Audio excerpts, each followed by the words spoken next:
Hello বন্ধুরা, আশা করি আপনারা সকলে খুব ভালো আছেন। তো আমি আজকে আবারও একটা রেসিপি নিয়ে চলে এসেছি। আর আমি আজকে আপনাদের তেল পটলের একটা রেসিপি তৈরি করে দেখাবো, যেটা গরম ভাতের সাথে খেতে দারুণ টেস্টি লাগে। তো প্রথমে আমি দেখুন পটলের দুই মাথা কেটে নিয়েছি, তারপর আমি পটলটা ছাড়িয়ে নিয়েছি এবং আমি পটলের দুই মাথা হালকা করে একটু চিড়ে নিয়েছি। তো আমি এই রেসিপিতে যে মশলা ব্যবহার করেছি, এখানে একটা মিডিয়ামের সাইজে পেঁয়াজ নিয়েছি 1 চামচ সর্ষে, 4-5 কোয়া রসুন এবং 3-4টে কাঁচা লঙ্কা।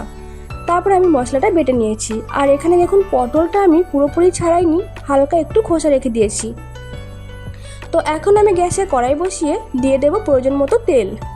তো তেলটা বেশ ভালোভাবে গরম হলে আমি এর মধ্যে দিয়ে দেব আগে থেকে লবণ এবং হলুদ মাখিয়ে রাখা পটল।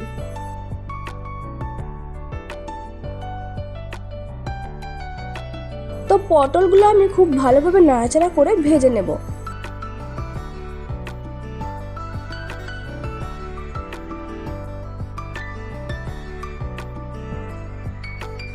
তো এখানে দেখুন পটলটা আমার অনেকটাই ভাজা হয়ে গেছে। এখন আমি পটলগুলো তুলে নেব।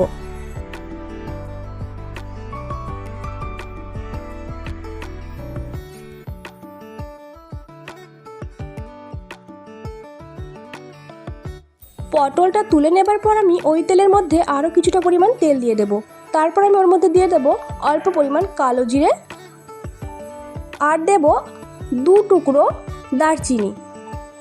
তো এটা একটু নাড়াচাড়া করে আমি এর মধ্যে দিয়ে দেব আগে থেকে যে মশলাটা আমি বেটে রেখেছিলাম সেই মশলাটা।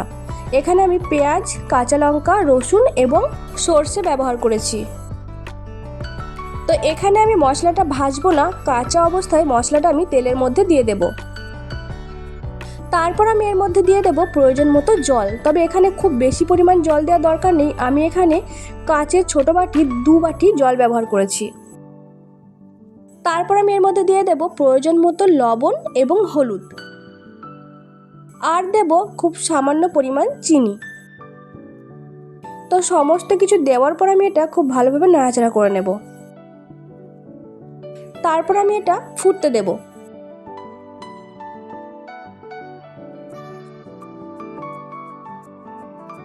ঝোলটা যখন ফুটে উঠবে তখন আমি এর মধ্যে দিয়ে দেব আগে থেকে ভেজে রাখা পটলগুলো।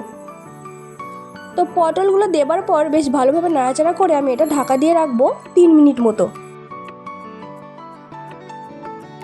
তো 3 মিনিট হবার আগে যখন ঝোলটা 2 মিনিট মতো ফুটে উঠবে, সেই অবস্থায় আমি ঢাকনা খুলে এর মধ্যে দিয়ে দেব 2 থেকে 3 চামচ মতো কাঁচা সর্ষের তেল। আর এখানে দেখুন ঝোলটা অনেকটাই শুকিয়ে এসেছে।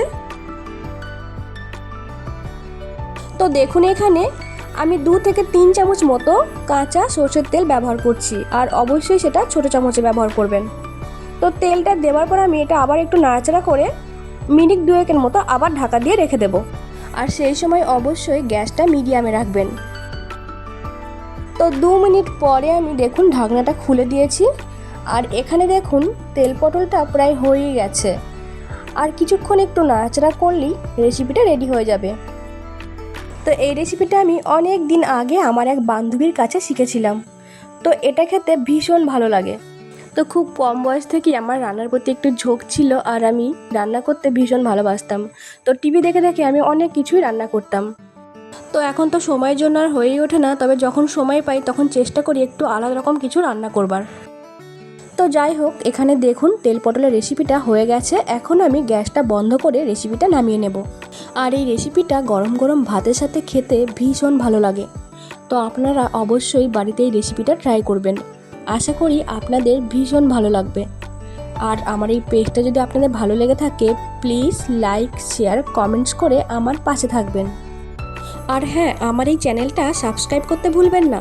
তো আজকের মতো এখানেই শেষ করলাম, আবার দেখা হবে নেক্সট কোনো ভিডিওতে। তো আজকের মতো টাটা।